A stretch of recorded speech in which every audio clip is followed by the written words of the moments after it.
It is the best day of the week because it is new Star Trek Day. If you're new here, every Thursday I review the latest episode of the TV series Star Trek Strange New Worlds, and today I'm reviewing Season 4, Episode 5, The Puppet Episode. Negatives out of the way first. I do want to say this is the episode I was dreading this season. Every season of Strange New Worlds, they do something like a gimmick episode. An episode where, they cross over Lower Decks, the musical episode from last year. So this time around, they're doing their puppet episode. And I'll say, for the most part, I think they pulled it off. Typically, I am not a fan of episodes where characters wake up and it was all a dream. But in this case, it helps it all go down a lot easier. I'll also say Carol Kane's Palia, like most of the time, she's pretty hard to understand. I could not understand a single word she said the entire episode.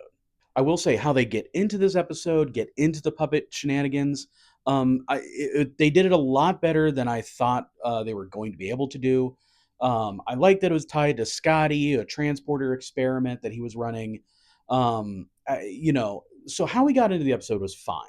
I'll say for me personally, the hijinks, the puppet shenanigans, it did wear a little thin about halfway through, and I was kind of counting down the minutes to the end of the episode.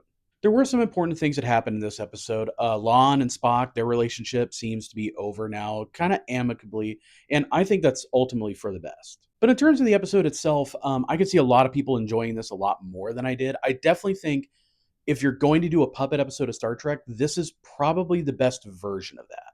I will say, as an episode, as part of a series that is moving characters forward, I think that this is better executed than the musical episode last year.